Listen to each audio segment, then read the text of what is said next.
Усім прывітанне яшчэ раз, з вами по-ранейшаму Зміцер Лукашук, і мы працягваем абмяркоўваць падзеі ў Беларусі і за яе межамі. І працягнем мы гэтае наше абмеркаванне з нашим палітычным аглядальнікам, гісторыкам, штотыднёвы эфір з Александром Фридманом. Добрый день, спадар Александр. Добрый день, спадар Зміцер, вітаю. Ну что ж, пакуль мы не пачалі з вами абмяркоўваць, а як звычайна, як пачнем, дык тады ўжо і пра ўсё забываемся, таму я адразу сходу заклікаю усіх подписываться на телеграм-канал спадара Александра Фридмана, бо у нас ён звычайна раз на тыдзень, а безумоўна падзеяў цікавых значна часцей з'яўляецца, таму у телеграм-канале Александра Фридмана можна ўсё гэта пабачыць, пачытаць яго анализ, яго бачанне, ну і просто констатацыя того, что адбываецца. Подписывайтеся, калі для вас гэта бяспечна, бо ўсё ж нармальнае і цікавае лукашэнкаўцы прызнаюць экстрэмісцкімі рознымі там фармаваннямі. Ну і безумоўна подписывайтеся на YouTube канал Еўрарадыё, таксама калі для вас гэта цікава і бяспечна. Ну і не забывайтеся про вот акурат таки бяспеку, расшэрвайце, калі гэта бяспечна, тому что гэта пашырае доступ. Ну что ж, спадар Александр, давайте мы шмат вельмі тэм, давайте пачнем, але з такого можа быть не вельмі такого знакавага, але тое, что зараз на слыху, гэта тая бура, якая прайшла по Беларусі, у тым ліку шмат бед нарабіла, пакінула не толькі, як это звычайна бывае, чамусьці вот заўсёды вёскі у вялікай колькасці застаюцца без святла, а гэтым разам нават цэлыя мястэчкі і гарады засталіся на суткі і больш без святла. Ну і ну як жа ж тут без Лукашэнкі і яго звычайнага такого звароту да міністра па на звычайных ситуациях с этим его «у тебя день». Ну, то есть ты, короче, малы, ты понял, быстренько. Ну, вот вся гэтая ситуация, и вот гэтые вот тыканне, и вот такие загадные, загадам усё хутка, усё выправить. И оно спрацоўвае. Вот як вы увогуле успрымаеце, калі вот бачыце такие ситуации и такие зносіны? Ну, гэта ж звычайны палітычны стыль Лукашэнкі, тут нічога не мяняецца на працягу дзесяцігоддзяў. Ну, мне падаецца, напэўна, так сама ён і працаваў на пасадзе дырэктара Саўгаса у Шклоўскім раёне, даючы вось такія загады Лукашэнка. Яму гэта падабаецца, ён адчувае ўладу, ён паказвае таксама насельніцтву свой клопат пра грамадзянаў. Ну і, канешне, вось атрымлівае асабістую асалоду. Ну, не ведаю, у якой ступені гэта ўплывае на паводзіны тых ці іншых функцыянераў. Яны ж звычайна ведаюць, што тут працаваць прыйдзецца, калі Лукашенко незадаволены, і што Лукашенко уважліва сочыць. Ну, можа, вось тое, што ён кажа, і нейкія такія дае дадатковыя эфекты. Ну, а ў цэлым нічога ж прынцыпова не мяняецца. Ну, толькі адзінае, напэўна, у мінулым, там, напэўна, ён у гэтай сітуацыі сказаў бы, што ў цябе дзень, а калі ты не справішся, не атрымаецца, ну, цябе надзенуць кайданкі, нешта такое. Раней ён жа усім пагражаў, што вось калі выканаеш, усё будзе добра, а калі не выканаеш, апынешся за кратамі. Ну, зараз пакуль ідзе толькі справа пра такія гучныя пагрозы. Ну, ізноў жа, гэта не здзіўляе. Нетыпова было, калі б там ад Лукашэнкі прагучала нешта такое больш лагоднае, спакойнае, узважанае. Гэта было б пэўнай сенсацыі. А тое, што ідзе, звычайная дробязь. Ну так, і самае агіднае, што прызвычаіліся і маўчаць в адказ на гэта, знаешь, там, Саша, что ты несешь, вот как-то ніхто вот не скажа. Ну, затое ўсе прывыклі да таго, што падмануць яму гэта як, ну вот, міністру тыкнуць, тое ж самае там. Я вам расскажу, будет очень интересно, я вам расскажу. Так а дзе твои рассказы? Ну і ўсё, і неяк так забылася. Але давайте да таго... Яны ж ведаюць правілы гульні. Тыя людзі, якія ідуць туды працаваць, працуюць побач з Лукашэнкам, ну, яны павінны быць маральна гатовымі да абразаў, папрокаў і іншага ўсяго гэтага публічнага ўсяго, то, што ідзе. Ну і мне падаецца, што яны гатовыя. Мы ніколі гэтага не чуем, каб там нехта абразіўся. Яны ўсё гэта прымаюць як даннасці, рэагуюць адпаведна, ведаюць правіла гульні. Ну і вось про такія абразы, пагрозы і все астатняе.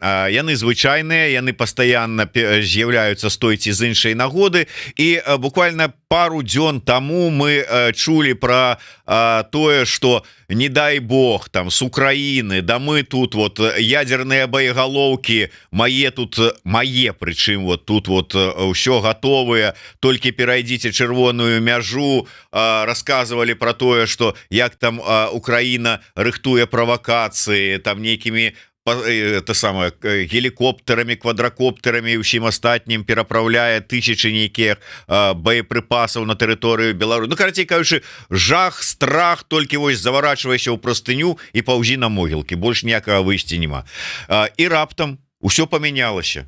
Прыехаў, паразумеліся, с украінцамі знайшлі агульную мову, войскі паадводзілі, все, мір, жвачка, як казалі ў дзяцінства. Што здарылася? Ну, гэта ўся гісторыя вось таго, трымайце мяне сямёра, вось прыкладна так. Сам прыдумаў, сам адыграў, такая вельмі танная пастаноўка. Спачатку там нагняталі гэтую пагрозу, якая нібыта існуе з украінскага боку. Ну, мне цяжка ацэньваць, што там насамрэч было з войскамі на украінскім баку, але калі падыходзіць да ўсяго гэтага рацыянальна, ну, няма аніякага, абсалютна аніякага сэнсу для Украіны, для нейкай эскалацыі на гэтым напрамку, для ўцягвання Беларусі у вайну. Навошта Украіне патрэбны ў сённяшніх умовах дадатковы фронт? Тым больш, што і заходнія партнёры Украіны вельмі не жадаюць, каб вайна распаўсюдзілася, перакінулася на тэрыторыю Беларусі. Таму ўсе гэтыя пагрозы, якія агучваў Лукашенко, ну, яны выглядаюць абсалютна нерэалістычна. У іх наўпрост няма сэнсу. Ну, спачатку былі пагрозы, там сітуацыя напружаная, мы рыхтуемся, мы зрабілі гэта і гэта, там прайшоў пэўны час, усё, пагрозаў няма, усё вырашылі. Гісторыя скончылася, вось паглядзіце, які Лукашенко добры чалавек, які ён выдатны палітык, і ён жа людзям абяцаў, што нічога не будзе вайны. Ну і вось сапраўды гэтай вайны не адбылося. Так што выглядае гэта, ну, ўсё досыць смешна, калі за гэтым назіраць. Сам прыдумаў праблему, сам яе вырашыў, ну, цяпер у захапленні ад таго, што гэтую праблему нібыта вырашыў, і беларуская прапаганда распаўсюджвае актыўна вось гэтыя наратывы, ну, якія выглядаюць абсалютна неўпэўнена. Вось гэтая ж тэма пра тое, што там была нейкая напружанасць на беларуска-украінскай мяжы, гэта ж тэма, якая, уласна кажучы, існуе толькі ў беларускім кантэксце. Гэтай тэмы няма ў расійскім кантэксце, і няма ў украінскім кантэксце, яе няма ў заходнім кантэксце. То бок гэта такая, ну, досыць танная гульня Лукашэнкі, якую ён з задавальненнем адыгрывае. Можа быць, ну там атрымалася наладзіць вот сітуацыю под контроль узяць на украінскай мяжы. Не пайшлі расійскі добраахвотніцкі корпус там ці і разам з імі пры падтрымцы Каліноўска захопліваць ні Кобрынскі плацдарм, ні Брэсцкі вузел, нішто астатняе. Все нормально. Але раптам пачалі над Беларусю лётаць расійскія шахеды. Прычым якія залятаюць нібыта ва Украіну, з Украіны яны лятуць праз Беларусь, лятуць ізноўку ў Расію. Кажучы, незразумела, што робіцца. Здавалася б, ну, можа здараецца ўсё ж такі збоі тэхнічныя там ці яшчэ што-небудзь. Але калі чацвёрты раз запар, і прычым цягам некалькіх апошніх дзён, то тут ужо у лепшых традыцыях мемаў узнікае пытанне супадзення. Што за гэтым стаіць, на ваш погляд?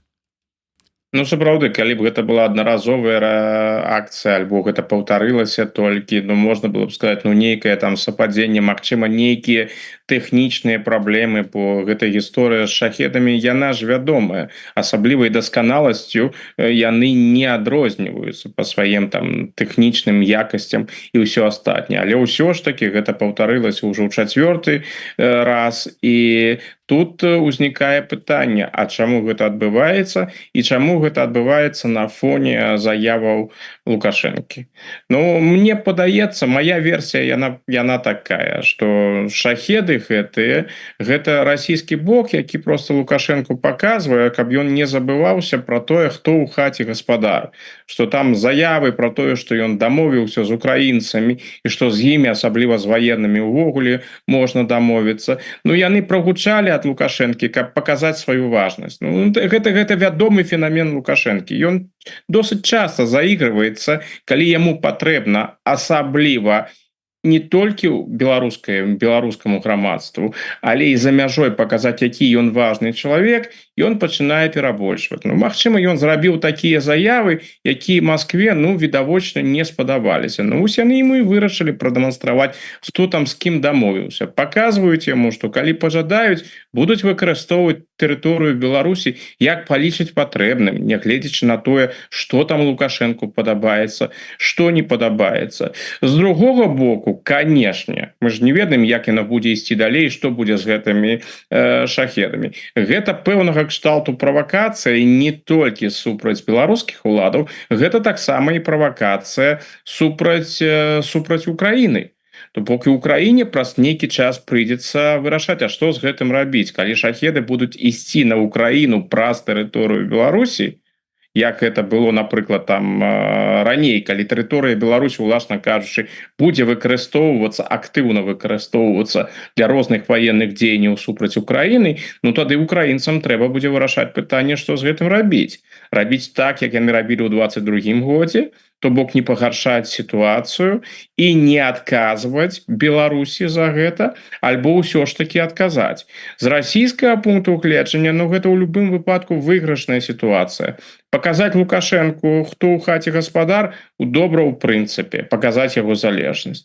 Па-другое, калі украінцы адкажуць, і будзе нейкае пагаршэнне дадатковае стасункаў паміж Беларусю і Украінай, альбо нават справа дойдзе да нейкіх баявых дзеянняў, ну гэта таксама дае Расіі дадатковую магчымасць больш актыўна выкарыстоўваць тэрыторыю Беларусі. Ну яшчэ і паказаць захаду, вось глядзіце, якая яна, гэтая Украіна. Вось, гэта Украіна зацікаўлена у прадаўжэнні баявых дзеянняў і ў распаўзанні вайны. Менавіта ва ўсім тым, чаго Захад не жадае. Так што вось такая ў мяне пакуль вымалёўваецца версія. Ну паглядзім, што будзе далей. Можа на гэтым усё спыніцца. Яны для сябе вырашаць, ну добра, паказалі Лукашэнку і хопіць. Усё ж таки сёння гэта асаблівы выпадак. Яны ж нават выкарыстоўвалі спецсродкі, беларускай бок я маю на ўвазе, каб прасачыць там за гэтымі шахедамі. Калі на гэтым спыніцца, дык спыніцца. Калі не, ну сітуацыя яна вельмі хісткая. Тут любы крок у той ці іншы накірунак можа прывесці да вельмі сур'ёзных наступстваў.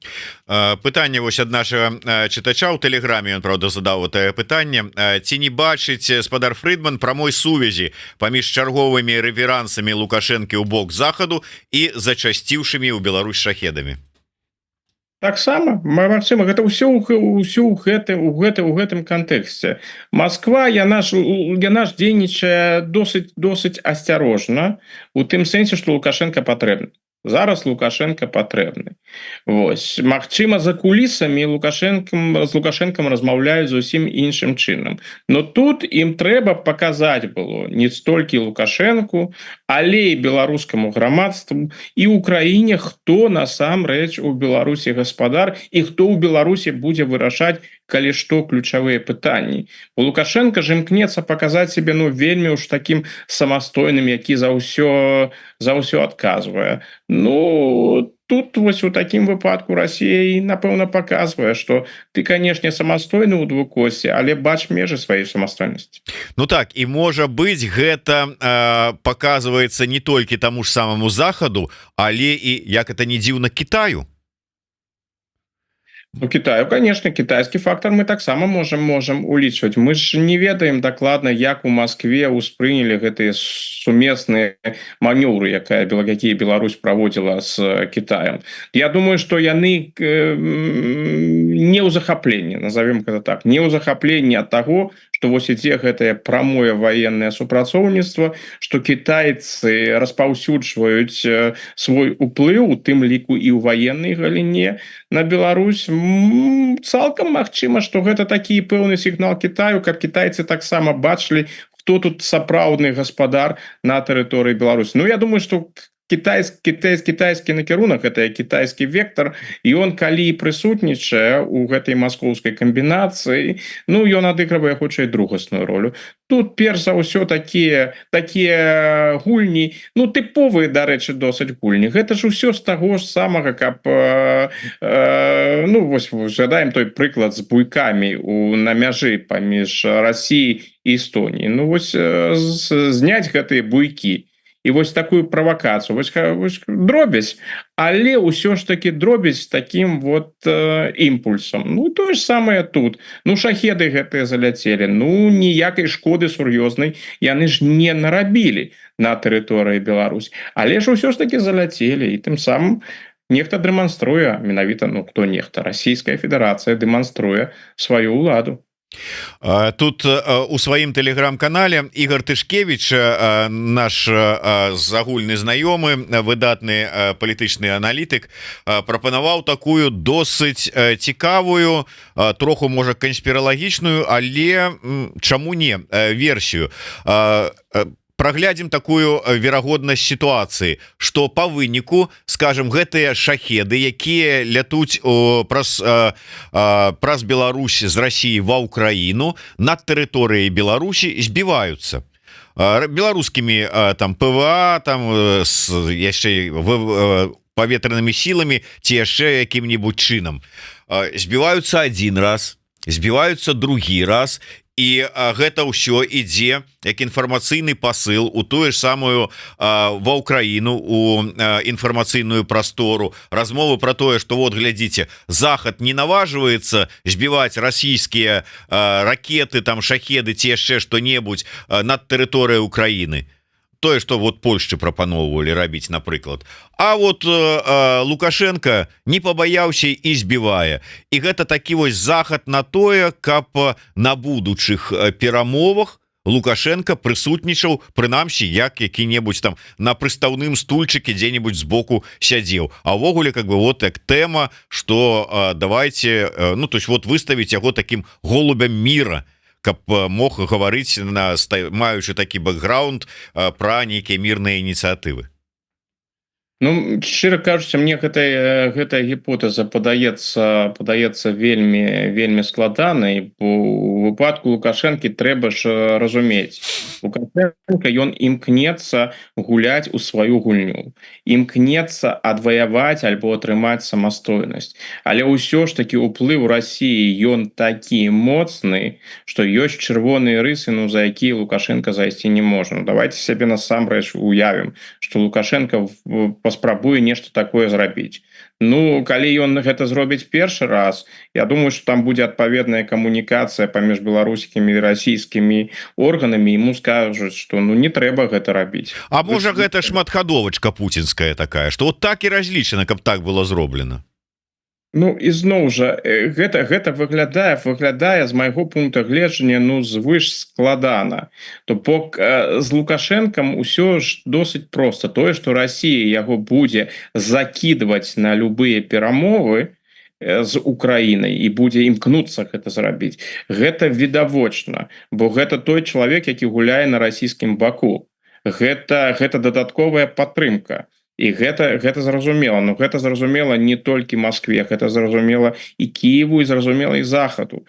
Што тут Лукашенко сёння б не рабіў, нават калі там ён пачне свае прамовы, напрыканцы сваіх прамоваў пачне казаць слава Украіне ці нешта ў такім накірунку, ну, ўсё роўна, усе ж дакладна ведаюць, хто такі Лукашенко, што ён рабіў у 22-м годзе. Так што ў гэтым сэнсе я не думаю, што Лукашенко можа змяніцца і што яго ўспрыманне можа змяніцца. Так што гэтыя камбінацыі, яны мне падаюцца досыць складана. Магчыма, што Лукашенко проста нервуецца, бо гэтыя падзеі адбываюцца адбываецца з тымі шахедамі, і ён не атрымлівае тлумачэння ад расійскага боку, што расійскі бок яму не тлумачыць, чаму гэта адбываецца, альбо тое, як яму гэта тлумачыць, яго не задавальняе. І таму ён пачынае відавочна нервавацца. Ну, магчыма, расійскі бок, мы ж ведаем, як ён ўсё тлумачыць. Магчыма, яны яму сказалі: ну, прабач, дзядзька,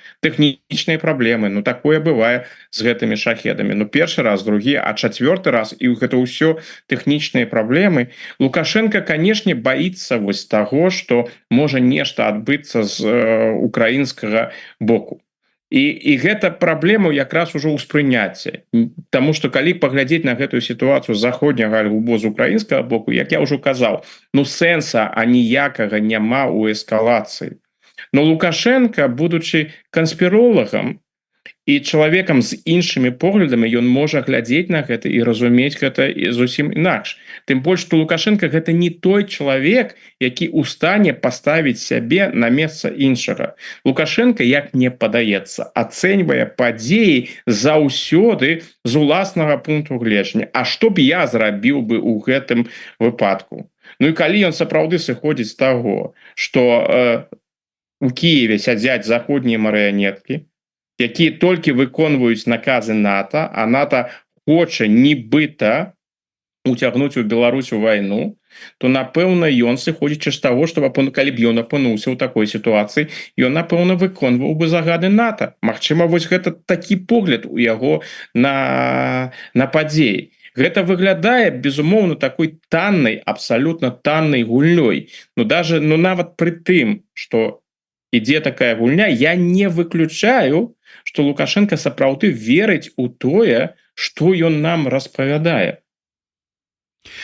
Дарэчы, быў у нас у эфіры былы супрацоўнік СБУ, а цяпер эксперт Інстытута будучыні украінскага Іван Ступак, і ён кажа, што калі гэта ўжо стане такая стабільная траса праз Беларусь для расійскіх, умоўна расійскіх шахедаў, якія будуць з Расіі праз Беларусь ляцець на Украіну, то што рабіць украінцам? Яны будуць карыстацца гэтай жа трасай, але ў зваротным накірунку. То есть праз Беларусь запускаць свае беспілотнікі, там, умоўна кажучы, куды-нибудь на Санкт-Петербург, там, ці мала ли яшчэ дзе там якіх нафтаперапрацоўчых розных ці нафтазахоўваючых там нейкіх розных аб'ектаў знаходіцца на тэрыторыі Расіі.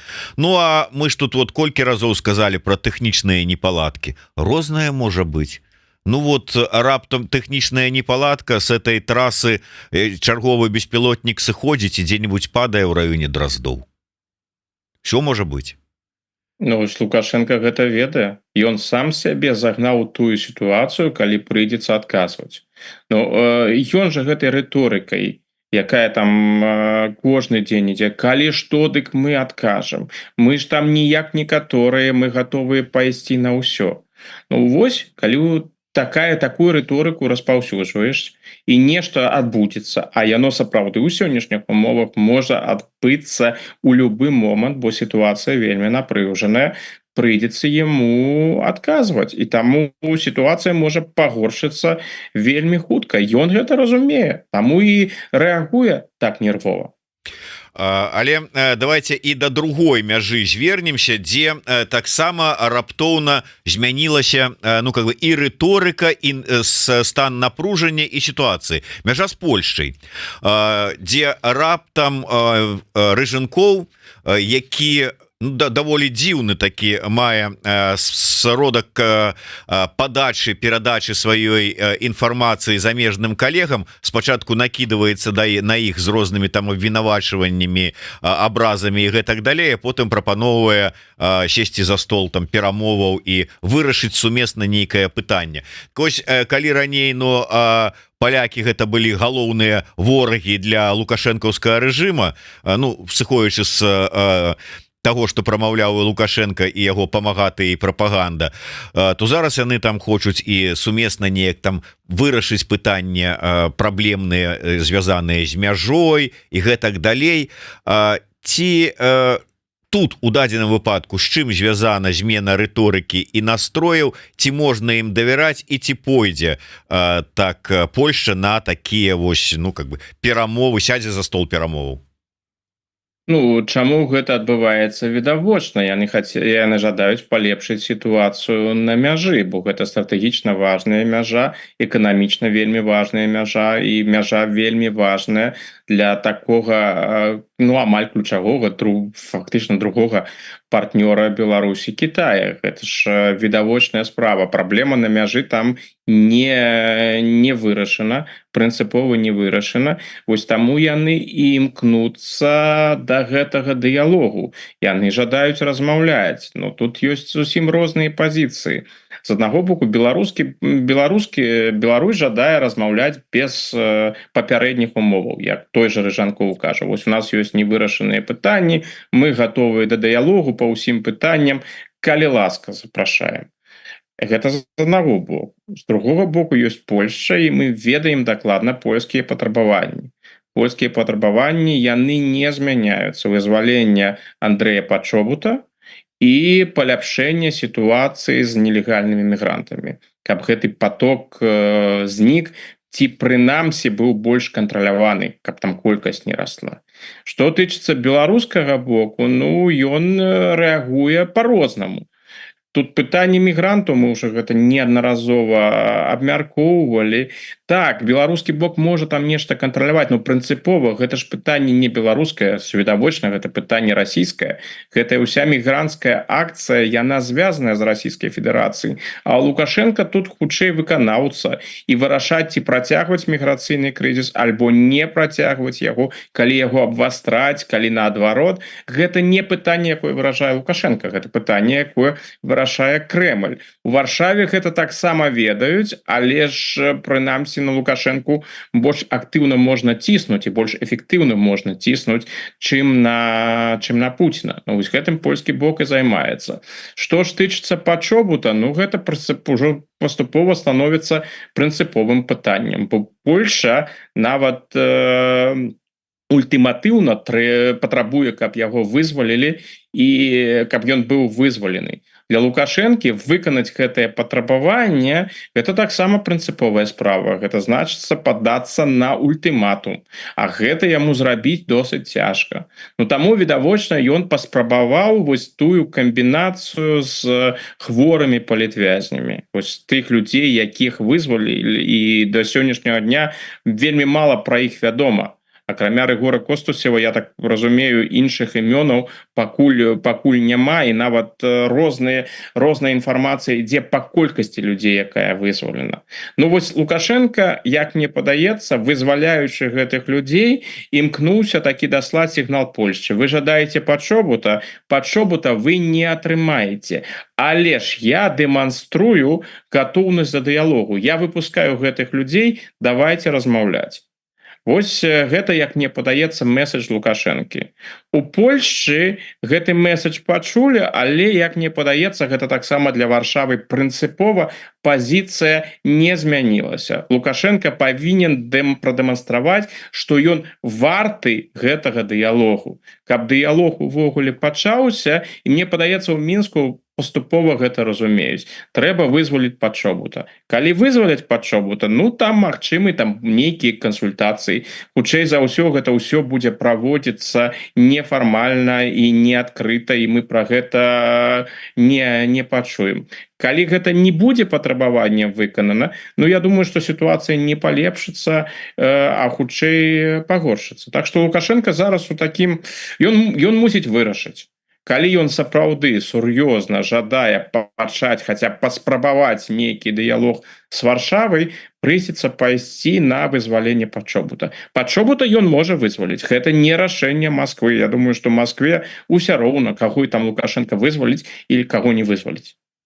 Але тут узнікае пытанне тэрмінаў, што ўсё ж такі нават калі браць з пункту гледжання Польшчы, калі прагучалі заявы пра гатоўнасць перакрыць транзіт па чыгунцы з тэрыторыі праз польска-беларускую мяжу, калі ўжо прайшло нават апытанне, якое ладзіла Жэч Пасполіта сярод палякаў, і 72% палякаў выказаліся за закрыццё такого вось грузавога чыгуначных перавозак, то адкладаць гэта на нейкі тэрмін, ну можа праз год там Лукашенко что-нибудь выраша, ну таксама не выпадае. Это все ж таки как бы палітычным тварам у бруд, трэба ж яго прытрымліваць, і таму пытанне тэрмінаў. Я думаю, сапраўды, што гэта пытанне не будзе так зацягвацца. Яно будзе вырашацца у наступныя тыдні. Магчыма, зараз ідуць там нейкія кансультацыі, альбо прынамсі вось Разумкоў заклікае да гэтых кансультацый. Нешта пакуль ідзе там. Пакуль гэтая сітуацыя не вырашана канчаткова прынцыпова. Калі Польша зразумее, што пачобут вызвалены не будзе і нічога не зменіцца на мяжы з міграцыйным крызісам, нічога не зменіцца, ну тут Польша вымушана будзе сапраўды ісці на тыя крокі, якія яна абвесціла, бо тыя пагрозы і ультыматумы, ну яны спрацоўваюць толькі тады, калі ты ў стане іх выканаць. Калі ты пагражаеш і зноў пагражаеш і нічога не адбываецца, ну гэта контрпрадуктыўна. З Лукашэнкам гэта не працуе. Адзінае, што Лукашенко разумее, гэта калі словы не адрозніваюцца ад справаў. Ну у яго вопыт адносінаў з Захадам такі досыць пазітыўны для яго, што Захад шмат пагражае і не шмат з гэтых пагрозаў выконвае. Ну вось напэўна ён лічыць, што вось і зараз можа атрымаецца. Так што, ну думаю, што ў гэтым разам не атрымаецца. У пэўны момант ён павінен будзе вырашыць, альбо патрабаванні польскія выконваюцца, і тады магчыма нейкая касметычная, маленькая, кропкавая, сур'ёзнага прынцыповага паляпшэння стасункаў у сённяшніх умовах на гэта разлічваць не выпадае. Але прынамсі дээскалацыя магчымая, калі гэтае патрабаванне будзе выканана. Не выконваецца патрабаванне, ну тады я думаю, што палякі вымушаны будуць свае ультыматумы рэалізаваць. Наколькі ў іх ёсць ну не тое што палітычная воля, я так разумею, што палітычная воля ёсць, але ўсё ж таки магчымасць выканаць гэтыя патрабаванні, бо беларуска-польская мяжа гэта не просто беларуска-польская мяжа, гэта мяжа Беларусі і ЕС, і тавары, якія ідуць з Китаю праз Беларусь, яны ідуць не у Польшчу. Ну у Польшу таксама, але пераважна ўсё ж таки да Германії, а праз Германії во Францыю, Італію і гэтак далей. Хай гэта 5% ад кітайскага экспарту у Еўрасаюз, але гэта таксама значная доля. І Шольц, калі сустракаўся з Дудай, ну неяк не прагучала фразаў «Германія з вами, мы падтрымліваем і калі што, давайте закрывайте». Ну не прагучала такого. Ці будуць яны задаволеныя? Не, ну відавочна задаволены гэтым не будуць, бо гэта ізноў жа гэта наносіць шкоду эканамічным інтарэсам, гэта дадаткова пагаршае стасункі з Кітаем. Але тут жа справа такая, ёсць жа розныя механізмы, розныя магчымасці. Там тую ж мяжу яе можна зачыніць неабмежавана, яе можна зачыніць там у прафілактычных мэтах на пэўны тэрмін і сказаць, вось калі гэтыя патрабаванні тое не будзе выканана, то гэта ўсё працягне. І тым самым яшчэ падвысіць друк на Лукашенко. То бок магчымасці ёсць. Ну, канешне, гэтая мера непапулярная і відавочна яна не спадабаецца Брусэлю, яна не спадабаецца Пекіну. Калі б гэта было ўсё так лёгка хутка і не было б аніякіх таких сур'ёзных наступстваў знешнепалітычных, перш за ўсё наступстваў. Я думаю, што польскі бок ужо даўно гэта зрабіў, но гэты момант ён усё роўна можа прыйсці, бо Польша, логіка яна ж такая, Польша сама сябе прывяла ў такую сітуацыю. То бок з аднаго боку і Лукашенко падвышае стаўкі, ну і Польша падвысіла стаўкі. І зараз, калі гэтым разам Лукашенко не выканае патрабаванні і сітуацыя на мяжы не зменіцца, і польскія ультыматумы застануцца пустымі словамі, ну тады Польшчы цяжка будзе разлічваць у нейкай бліжэйшай перспектыве на нейкія дасягненні на беларускім напрамку. Ну і яшчэ одна мяжа, давайте да яе таксама звернемся, гэта мяжа з Латвіяй. І апошняе паведамленне, інфармацыя учорашняя, якая нарабіла шмат шуму, гэта тое, што Латвія аб'явіла, што не будзе прапускаць транспарт на беларускіх нумарах. Ну і ввогуле, чаму такое рашэнне, что яно можа вырашыць, і вот чаму Латвія так рэзка узялася? Здавалася б, вот менавіта тая краіна, з якой ну такія больш-менш былі акурат такі ціхія, скажем так, а нейкія там адносіны, не было скандалаў як на межах там з Літвой, з Польшай, тым больш з Украінай, і раптам такое. Што адбываецца? Ну, я б не сказаў, што адносіны там з Латвіяй былі такімі ціхімі, там яшчэ пачынаючы ў 2020-2021 годзе, менавіта на латвійскім напрамку, там былі вялікія скандалы. Ну, калі паглядзець на міграцыйны крызіс і на тое, што адбываецца зараз, ну, канешне, гэта не галоўная мяжа з еўразвязам для Беларусі, яна не такая па працягласці, не такая вялікая. Уцекачоў там мігрантаў ніколі не было асабліва шмат, ну, параўнанне я маю на ўвазе з літоўскай і з польскай межамі. Але ўрад Латвіі, ён у дачыненні да Лукашэнкі, ён настроены вельмі жорстка. І у іх рыторыка нават у пэўным сэнсе нават больш жорсткая, чым рыторыка літоўская альбо польская. Зараз пакуль не зразумела, у якой ступені гэтыя меры будуць рэалізоўвацца і які час ён пройдзе. Пакуль такі досыць супярэчлівая ідзе інфармацыя, то гэта тлумачыцца там жаданнем падкарэктаваць пад новыя пакеты санкцыяў, якія выйшлі для лепшага кантролю і іншае. Ну, я бы не выключаў, што гэта насамрэч, што ну, машыны з беларускімі нумарамі працяглы час не змогуць прыязджаць на тэрыторыю Латвіі, што гэтая забарона застанецца. Гэта адпавядае усіму таму, што адбываецца зараз у адносінах паміж еўразвязам і Беларусю. Тым больш, што так, у Латвіі Беларусь таксама разглядаюць, рэжым Лукашэнкі разглядаюць як пагрозу. А што тычыцца розных там рэпрэсіўных мерапрыемстваў, санкцыяў, ну дык яны заўсёды ідуць на першым месцы сярод іншых краінаў і еўразвяза. Так што ў гэтым выпадку, што менавіта Латвія пайшла на такі крок, гэта мяне ніякім чынам не здзівіла. Ну, што тычыцца для беларусаў, конечно, для людзей, якія ўязджаюць на прыватным аўтотранспарце на тэрыторыю краіны, канешне, гэта для іх дрэнная справа, бо мяжа для іх фактычна зачынена. Но гэта тая самая тэма, якую мы ўжо неаднаразова ўздымалі, што калі робяць праблемы, робіць рэжым Лукашэнкі, а праблемы потым узнікаюць менавіта ў простых людзей, якія проста жадаюць перасекчы мяжу і якія ніякага дачынення да гэтага рэжыму не маюць і нават, можа, негатыўна, адмоўна ставяцца да гэтага рэжыму. Но ў сённяшніх умовах, асабліва калі сітуацыя знешнепалітычная толькі пагаршаецца і пагрозы павялічваюць, вось гэтая гатоўнасць падзяляць паміж рэжымам і грамадзянамі, ну, яна становіцца ўсё меншай і меншай. І вось якраз такі гэтая мера, якую прыняла Латвія, яна з гэтага. Беларусь разглядаецца як пагроза. Усё, што паходзіць з Беларусі, можа несці патэнцыйную пагрозу для Латвіі, для яе дзяржаўнасці. Ну, вось таму і прымаецца такая абмежавальная мера, бо ўсё ж такі такое татальнае абмежаванне яго увесці лягчэй, чым нейкае кропачнае.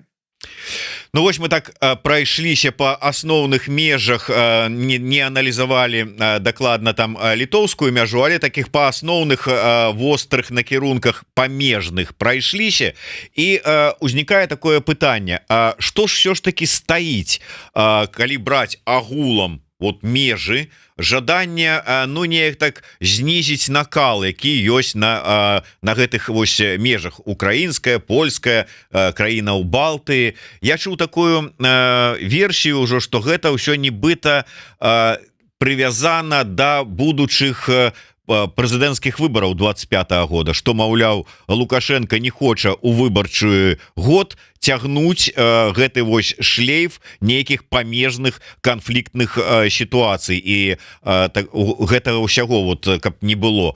Як вы лічыце, звязана гэта ці не? Я думаю, что гэта у прынцыпе гэта не абавязкова 25 год. Тут все выглядае куды больш празаічна. Лукашенко не хоча жалезнай заслоны, і Лукашенко не хоча апынуцца за жалезнай заслонай сам-насам з Пуціным. Вось і ўсё. Ён не жадае гэтай жалезнай заслоны з эканамічных, безумоўна, прычынаў, бо калі будзе жалезная заслона, калі там не будзе транзіту, альбо транзіт будзе моцна абмежаваны, то тады значэнне Беларусі як транзітнай дзяржавы яно толькі знізіцца, і прывабнасць Беларусі як транзітнай дзяржавы, асабліва для Кітайскай Народнай Рэспублікі, знізіцца. Лукашенко гэта разумее, яму гэта не патрэбна. І гэта першы момант. Ну а другі момант, знаходзіцца ў ізаляцыі, калі ты краіна з зачыненымі межамі, гэта для прэстыжу вельмі дрэнная справа. І гэта ўвогуле вельмі непрыемнае пачуццё. Вось гэтага Лукашенко не жадае. Таму ён і спрабуе там нейкім чынам гэтыя канфлікты вырашаць, але вырашаць, гуляючы па ўласным правілам. То бок усё тое, што патрабуюць ад яго суседзі, ён імкнецца ігнараваць, робіць выгляд, што гэта не важна, гэта ўвогуле не важна, а тут перацярпеце, а тут я вам вось гэта прапаноўваю, і вам хопіць. Вы жадаеце падчобуту, не будзе вам падчобуту, але ж я вызвалю хворых палітвязняў і скажу: а вось я іх вызваліў, а вось я праявіў такі гуманізм. А гэта не падчобут, не падчобут, але будьце задаволены тым, што я ўвогуле там кагосьці вызваліў. Давайте гуляць па тым правілам, якія я прапаноўваю, а не якія прапаноўваеце вы. Вось прыкладна так. Ён гуляе і мае надзею, што ён нейкім чынам гэтыя сітуацыі, якія склаліся, вельмі напрушаныя, ён іх разруліць. Но праблема не толькі не ў ім, праблема ў кантэксце, бо нават калі мы сябе ўявім, што праз пэўны час, на якісьці умовах, я не буду зараз займацца нейкай канкрэтыкай і спекуляцыямі, што вайна ва ўкраіне скончыцца, альбо будзе замарожана. Хутчэй за ўсё, скончыцца — гэта няверны тэрмін.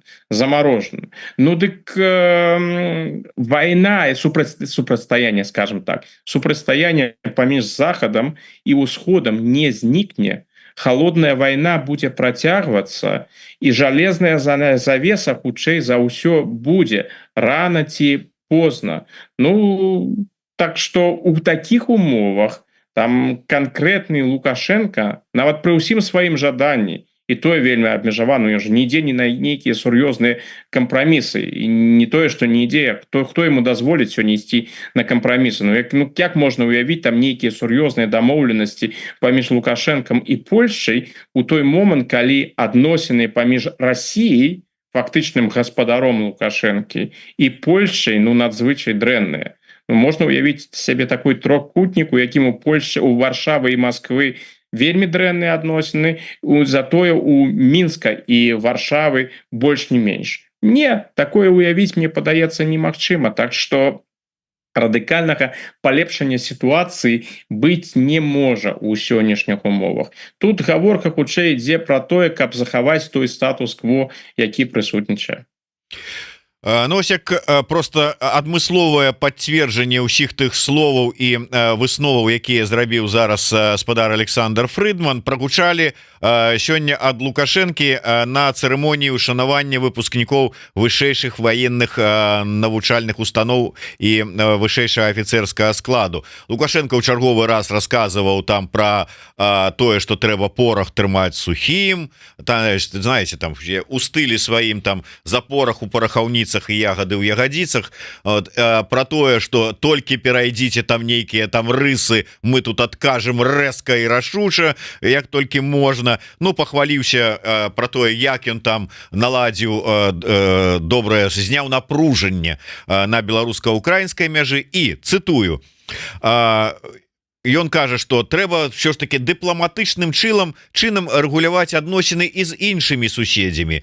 Также мы прапануем урэгуляваць нашыя адносіны і з Польшчай, і з Літвой, але пакуль узаемнасці не бачым. Якой узаемнасці ён чакае, то есть што ён зрабіў і вот якой узаемнасці чакае, я не магу зразумець. То есть вот патрабаванні што Літвы, што Польшчы, як уже сказаў гаспадар Александр, гэта мігранты на мяжы, ну і ў выпадку з Польшай гэта вызваленне пачобута. Дзе гэта? Якой адказнай узаемнасці ён чакае? Ну, гэта мы вяртаемся да таго, з чаго пачалі, што ён хоча паразмаўляць. Вось давайте паразмаўляем без нейкіх папярэдніх умоваў. Ну, напрыклад, каб там, не ведаю, Радослав Сікорскі згадзіўся бы сустрэцца з Максімам Рыжанковым, там, не ведаю, недзе ў памежнай зоне. Вось яны б сустрэліся, паразмаўлялі. І калі б такая размова адбылася, ну хто выйграе ад гэтай размовы? Канешне, беларускі бок. Яны пакажуць, вось яны з намі размаўляюць. А якія будуць вынікі? Хутчэй за ўсё ніякіх вынікаў не будзе. Вось. Таму, ведаючы, што вынікаў не будзе, а размовы дзеля размоваў трэба пакінуць Лукашэнку, ні Польшча, ні Літва пакуль на такі фармат дыялогу з Лукашэнкам не пагаджаюцца. Даверу няма ў прынцыпе да яго. З боку Сікорскага тут яшчэ ёсць і асабістае, бо Сікорскі яго ж выдатна ведае. Ён жа з ім ужо перамовы вёў у 2010 годзе. Я думаю, што ў 2010 годзе у пэўным сэнсе гэта быў зусім іншы Лукашенко, чым сённяшні Лукашенко. Ну, прынцыпова, канешне, не, але ўсё ж такі той Лукашенко сённяшні, які ўжо будуе не тое, што аўтарытарную, а таталітарную дзяржаву і настолькі залежны ад Москвы, ну, думаю, што он ўсё ж таки адрозніваецца ад Лукашэнкі фармату 10-го году. Ну, не атрымалася з Лукашэнкам у 10-м годзе. Усе гэтыя надзеі, усе гэтыя спадзяванні, усё, нічога у Сікорскага разам з Вестервеле, калі яны прыязджалі з яго нямецкім калегам, у іх нічога не атрымалася. І я думаю, што з таго часу Сікорскі упэўнены, ён гэта сцвярджаў шмат разоў, што гэта не той дыялог, гэта не пра Лукашэнку. З Лукашэнкам цягам дыялогу нічога дасягнуць немагчыма. Таму трэба вылучаць канкрэтныя патрабаванні і суправажаць гэтыя патрабаванні канкрэтнымі пагрозамі. Вось тое, як Лукашэнку падабаецца, карты на стол. Ну, вось карты на стале, як ён кажа. Вось цяпер яму трэба вырашыць, што рабіць. Жадае ён усур'ёз паспрабаваць размаўляць з палякамі, тымі ж палякамі, трэба зрабіць адпаведныя крокі. Не тыя крокі, якія жадае зрабіць Лукашенко, а тыя крокі, якія ад яго чакаюць. Зробіць ён гэтыя крокі, будуць таксама крокі з польскага боку. Не зробіць, ну, ўсё скончыцца у лепшым стане захаваннем статуса кво, не, сітуацыя на мяжы можа і пагоршыцца. Ну так, вось, да, як вы правильно кажаце, карты на столе, толькі што мы чуем, не гульня па правілах, а расповеды про тое, показываючы гэтыя карты про тое, а я вам сейчас расскажу, откуда готовилось нападение. Яшчэ один момант, ўсё ж таки выйшла на інфармацыйную сцэну, ужо нават забыліся пра яе, Лідія Ярмошына.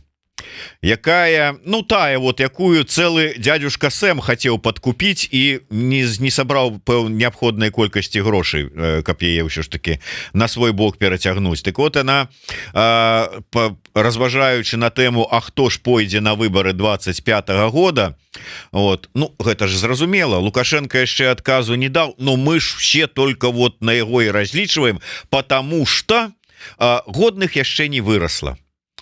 Так что рабіць вот калі толькі один стаіць вот тырчыць та самая такі вось пасярод поля голага струк, ну вот что ж рабіць, толькі на яго увесь разлік, то есть ніякіх нечаканасцяў 25-м годзе чакаць не даводзіцца.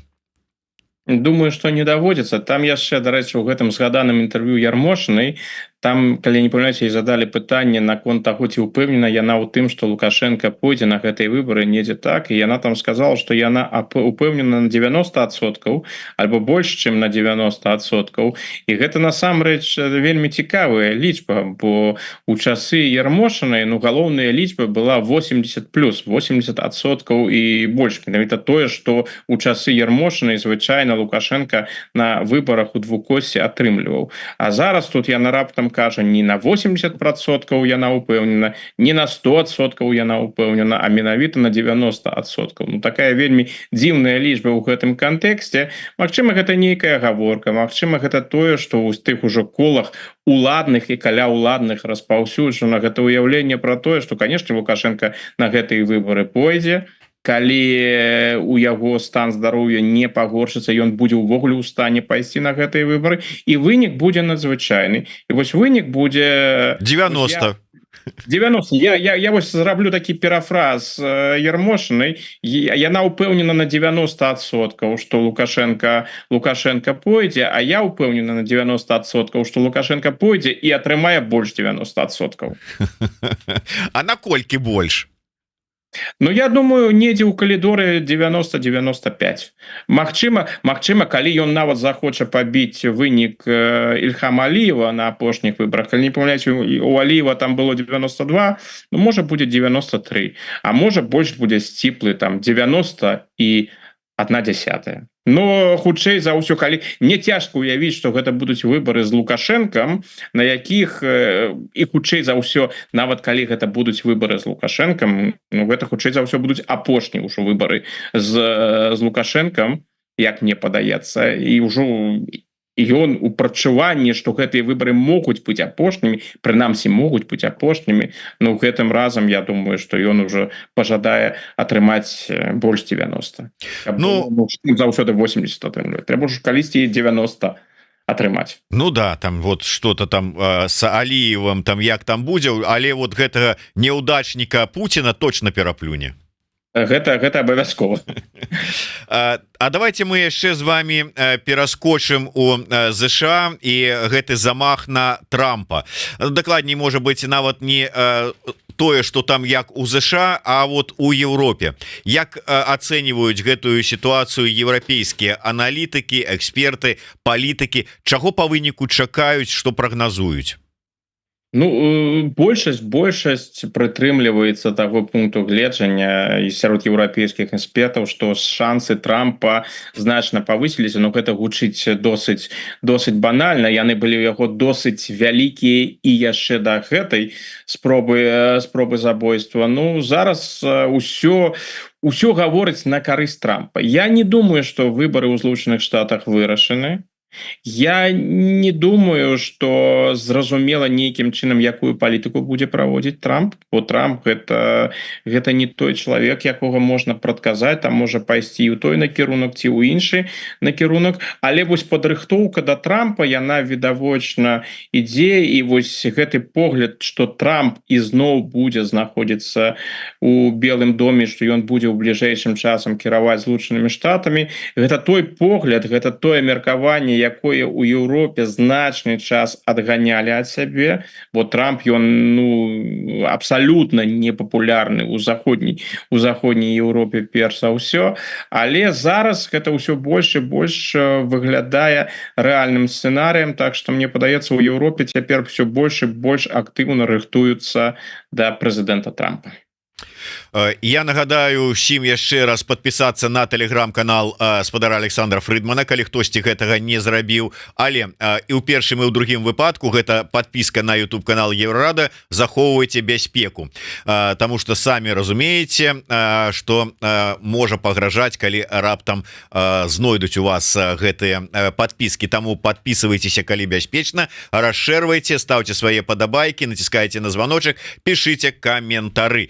Спадар Александр, все ж таки кажуць про тое, что ну можа быть Трамп гэта як там скажем так, что гэта ледзь там не пуцініст там ці не прыхільнік Пуціна ці агент ФСБ, гэта конечно перабольшванне, але вось он зараз ужо зрабіў выбор свайго віцэ-прэзідэнта, будучи верагоднага, на карысць губернатара штата Агая, які з'яўляецца прыхільнікам спынення дапамогі Украіне. Ці не азначае гэта, што таксама ну как бы такі месседж, якая будзе палітыка ў гэтым накірунку у прэзідэнта Трампа, калі ён ім стане? Ну, конечно, сигнал насамрэч гэта сигнал дрэнны, ведаючы бэкграунд магчымага віцэ-прэзідэнта Венса і погляды, якія ён агучвае апошнім часам. Гэта ўсё не выглядае аптымістычна для Украіны, гэта ўсё так, але ізноў жа я б тут не перабольшваў. І Трамп, і Венс, і людзі, якія вакол Трампа, мы ж бачылі гэта і ведаем, яны дэманструюць гнуткасць, яны змяняюць свае погляды, прычым розным чынам. Той же Венс, ён у свой час быў адкрытым праціўнікам Трампа і нават параўноўваў Трампа з Гітлерам, называючы Трампа амерыканскім Гітлерам альбо Гітлерам Амерыкі. Сёння ён апантаны прыхільнік Трампа. Так што тут шмат што залежыць ад таго, якое будзе становішча напрыканцы года і ў пачатку наступнага году. Шмат што залежыць ад таго, наколькі будзе гатовая кампрамісам ці ўвогуле Расійская Федэрацыя. Зараз гэта не назіраецца, так што я б тут не перабольшваў. І я не думаю, што сапраўды нават гэты тандем Трамп-Венс з'яўляецца для Расіі вось такім вось выдатнай опцыяй. Калі Пуцін шмат разоў падкрэсліваў, што ім все роўна, а нават раз по раз падкрэсліваў, што Байден нават быў бы больш прывабным, больш добрым прэзідэнтам для Расійскай Федэрацыі, ну з гэтага ўсе смяяліся, бо гэта ж лічыцца амаль вырашаным, што Трамп гэта, так бы мовіць, кандыдат Пуціна. Тут бы я падыходзіў да гэтага больш асцярожна. Бо Байден, прабачце, з пункту гледжання Расіі, гэта безумоўны вораг. Канешне, гэта вораг, але гэта прадказальны вораг. Яны ў выпадку Байдена дакладна ведаюць, што ад яго чакаць. І тут трэба ўсё ж таки таксама падкрэсліць, што ў Байдена ёсць выразныя чырвоныя рысы наконт пастаўкі зброі ў краіне, наконт яго выкарыстання. І гэта менавіта адміністрацыя Байдена, якая прынцыпова блакуе прыняцце Украіны ў НАТО. Так што гэта Байден, пра гэта не трэба забывацца. Што тычыцца Трампа, якая там будзе ў выніку палітыка, ніхто не ведае. Яно можа пайсці ў адзін накірунак, можа пайсці ў другі. Трамп непрадказальны. Трамп досыць хаатычны. Таму і расіяне, напэўна, не ведаюць, што ад яго чакаць. Як мне падаецца, аптымальным варыянтам для Расіі, то, чаго яны жадаюць, гэта быў бы хас, нешта кшталту грамадзянскай вайны ў Злучаных Штатах, унутраныя праблемы, усё тое, што можа насамрэч адбыцца ў выніку выбараў у незалежнасці ад таго, хто пераможа, альбо Байден, ці калі ён будзе ўдзельнічаць, альбо Трамп.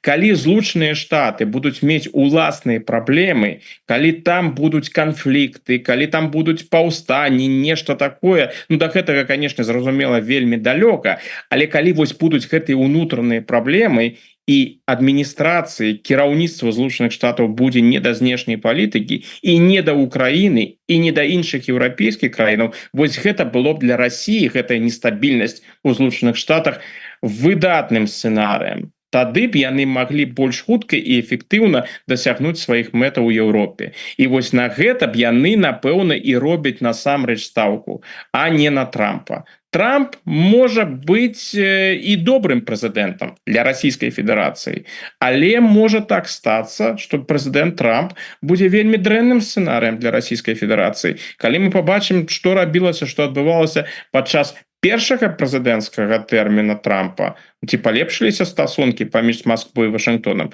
Не палепшыліся, хутчэй пагоршыліся. Так што ў 16 годзе Расія відавочна дапамагла Трампу прыйсці да ўлады. Але спадзяванні на Трампа у першы яго тэрмін яны не спраўдзіліся. Ну дык чаму трэба сыходзіць з таго, што яны могуць спраўдзіцца падчас другога тэрміна? Паглядзім. Ну так, паглядзім, што будзе. Так, што мы з вами яшчэ не ахапілі нашым аглядам, што, можа быць, вы хацелі б яшчэ так вот, на што, можа, я не звярну увагу?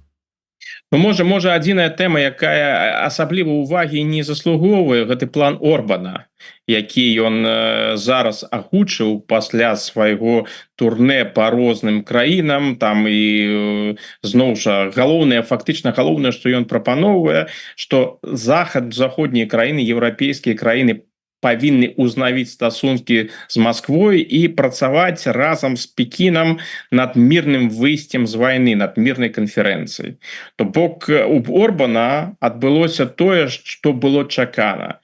Усе гэтыя паездкі, якія ён зрабіў, гэта была такая моцная піяр-акцыя, ён атрымаў увагу, але ж якасна тыя прапановы, тое, з чым ён выходзіць зараз, ну тут і абмяркоўваць няма чаго. Гэта ўсё пустыя словы, няма аніякіх дасягненняў. Гэта яшчэ раз пацвярджае, што такія акцыі яны праводзяцца дзеля ўласнага піяру, дзеля ўласнай прапаганды, а вялікага значэння яны не маюць.